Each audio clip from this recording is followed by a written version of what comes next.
This is Española Island. We are gonna find some Española albatross. This kind of albatross, they nest only in this island.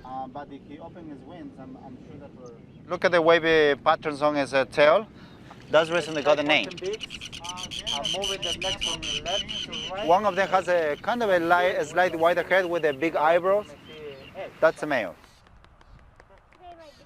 Males arrive first, a few weeks later the females, and they are able to recognize each other only by performing the albatross dance, which consists in cracking their beaks, sky-pointing beaks, and moving their necks from left to right. The one to the right seems to be the male.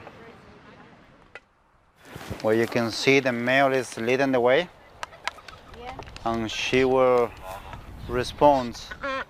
And these species are monogamous.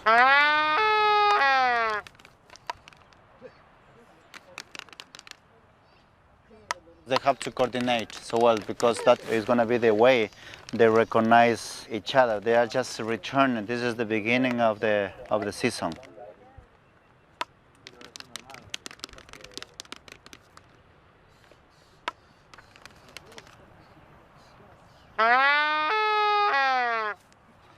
I think it's just that it's so untouched and it seems so wild because they're totally fearless. You can get right up close to them, and that's what's so special, really. So it's a unique experience, really phenomenal, enjoying it a lot. So this was our first full day here in the Galapagos, and we have an amazing day from early hours to very late afternoon. And the story continues, and hopefully you have a great day on Española Island. These are the albatross. Here we have a male and a female. They live a long time, 60 years in average. They mate for life. If they lose their mate for any reason, they will try to remarry because they live such a long time. I just could not have imagined how many of each of these species we were going to see. Just seeing the iguanas crawling next to the albatross, and there's the sea lion, it's amazing. They're really so beautiful, you see?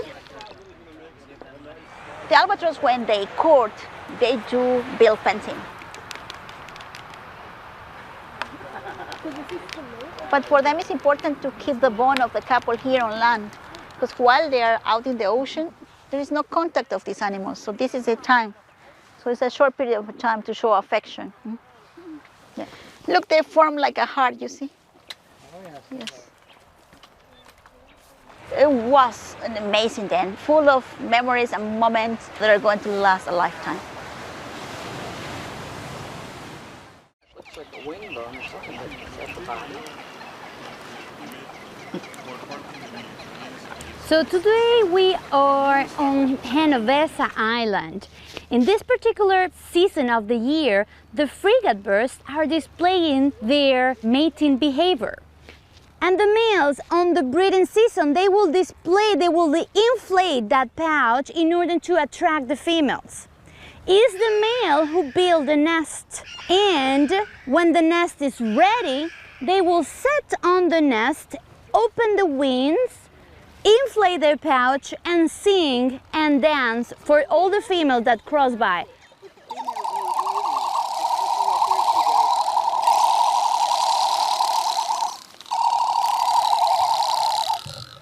The females will fly on top of all the males looking for the best architect and the best singer.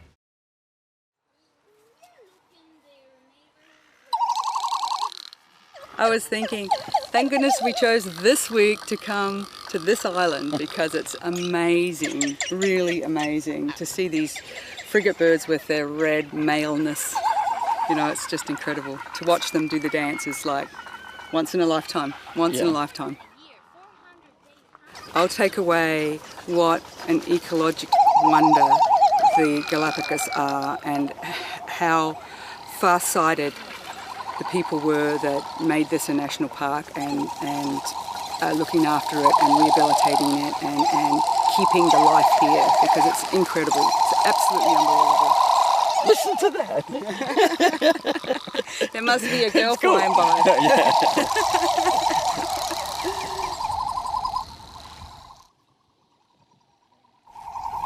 That's the female. Look, the female is crossing. Look, she decided to land with one male over there. Yeah.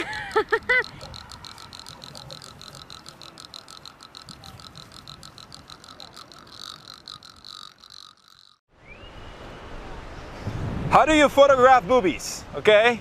Photography for boobies 101. You gotta choose your background wisely.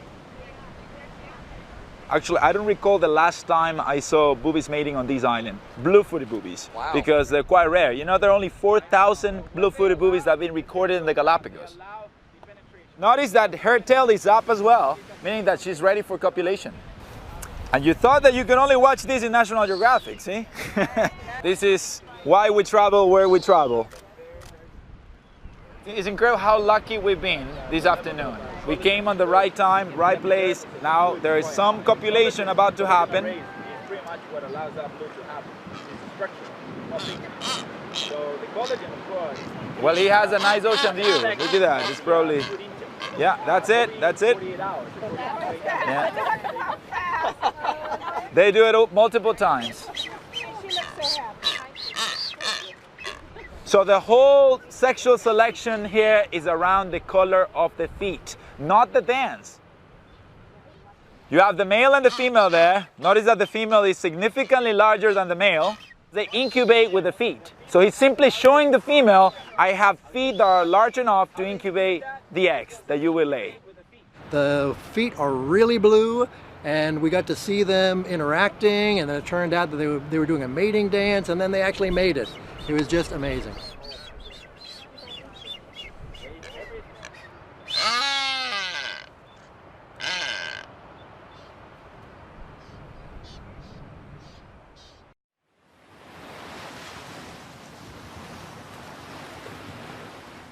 And so today we landed at Punta Pi, the same place where Charles Darwin landed when he visited the islands back in 1835.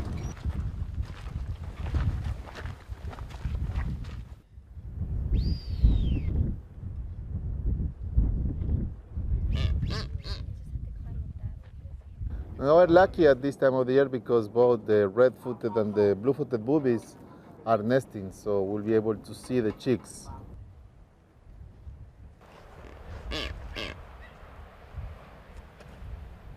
And the chicks are also, many of them, discovering the world for the first time. Getting to the top of the cliff and being able to see the view out was absolutely gorgeous. But even best of all was getting so close to the blue-footed boobies, watching the dance. A very elaborated dance, a courtship that involves the display of their feet, the coloration of their feet, is an indication of the quality of the partners. In other words, how good are you at getting food, because this coloration basically accumulates as they feed. These are carotenoids.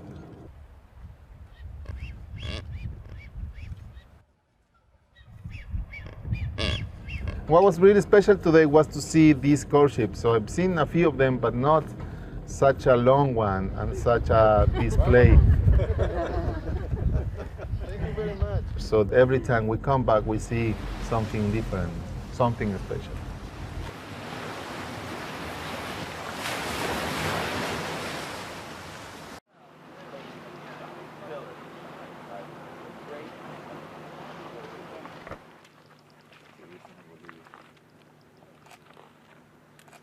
When we come to the Galapagos, one of the expectations that people have is to find blue-footed boobies. They are definitely world famous Galapagos blue-footed boobies.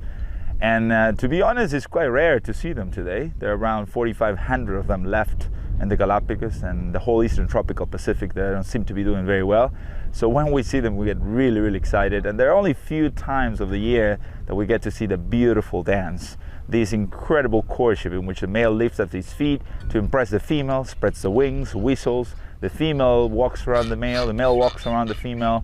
And there's no better place to see them do that than on North Seymour Island because of the orange ground and the beautiful turquoise blue of the feet. That's an incredible contrast, and we are able to capture it today with our cameras, and more importantly, capture it with our minds. And in fact, it does. Back in college and grad school, I studied evolutionary biology and ecology, and this is, of course, one of the dream locations in the whole world. What was most remarkable so far this morning was seeing the courtship dance of the blue-footed boobies.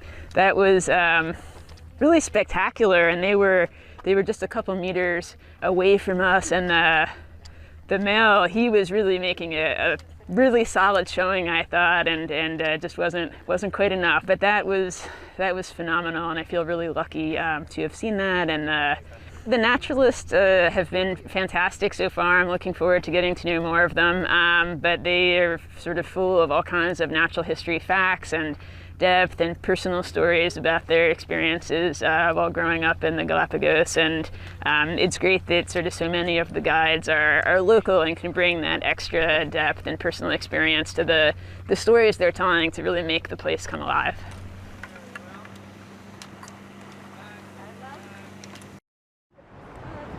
As we were cruising along Bartolome, on the pinnacle of Bartolome, we were looking for penguins and we saw 6 pairs. Oh! Oh! And they mate for life, like swans, eh? They mate for life. We saw some actioning happening. In fact, there was some mating happening. Uh-oh! Now we've seen everything. We saw 1 pair mating at first, and then there was another pair right next to it, and they also started mating, and then a 3rd pair kind of wanted to, but they jump in the water. So we concluded it's mating season right now. They will lay their eggs on lava rocks, on crevices of lava rocks, and both of the parents take care of the incubation, and when the eggs hatch, they take care of the chick, and they will mate for life for that individual, so they are monogamous. I love those two together.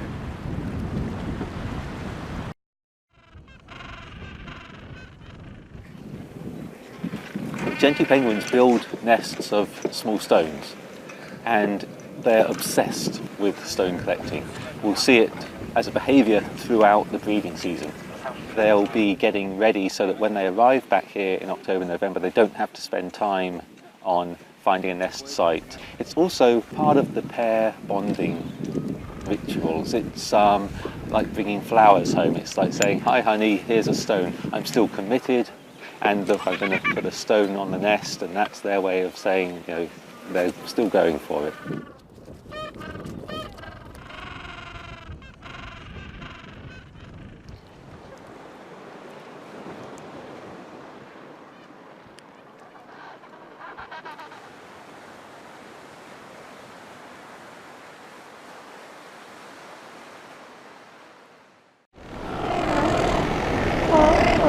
This is an amazing moment here in the Galapagos, because cormorants are performing the pre-mating dance.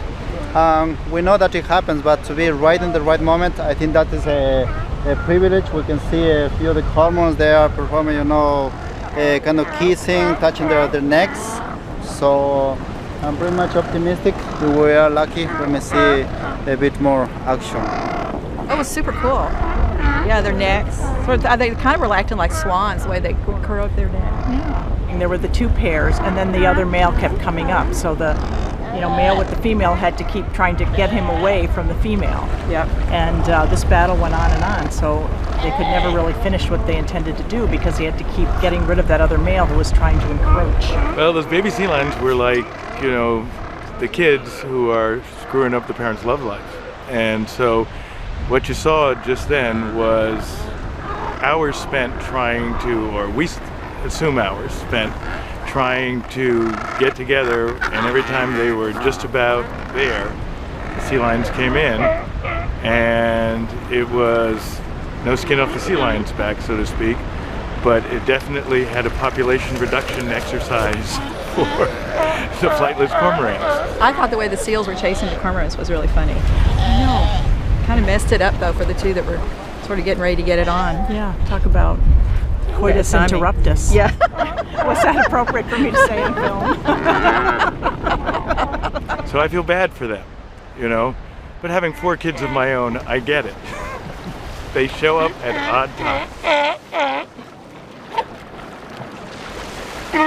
Yeah, it's just awesome to see it happening in nature. Yeah. It's nice to know that all these native species actually can have fun, especially the sea lions. It's not all just about survival, you know, killing your enemies, finding food, that they actually have time to have fun. That's kind of cool. And to see that every week, I think that is a privilege to work in the Galapagos. Yeah, and to be in their habitat and just observing as opposed to a zoo or a park or... And the fact that they could actually pretend like we're not even there was really great. Yeah, just did their things. Yeah. Really wonderful, enriching experience.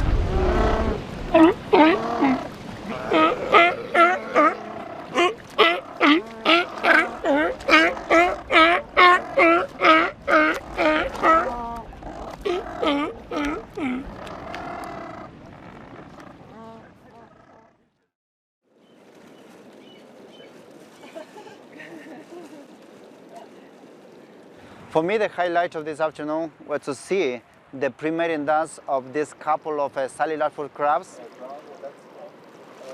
We got to see their ritual dance.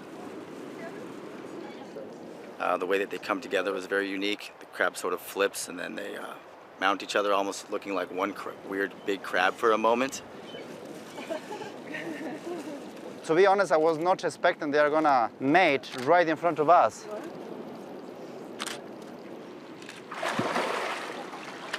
So to see this animal behavior, probably that is the highlight of being in a special place such as the Galapagos archipelago.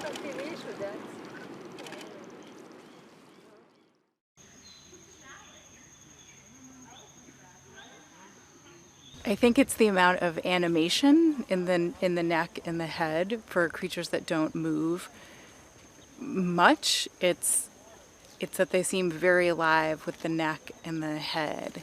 The smelling, the craning of the neck, moving around. Even for something so huge, it's pretty animated.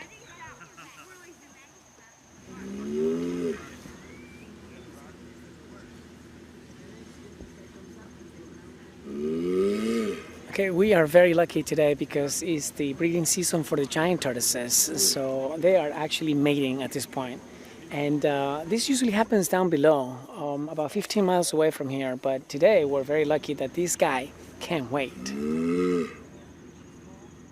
So usually we believe that the seasons, changes in temperatures will trigger the females to send a hormone, and eventually the male is able to find this male, finds a female, of course he's larger, and he will eventually reach, and he will have what we call a plastron, the concave plastron, so he can mount the female. And eventually he will mate with her for a long time, hours.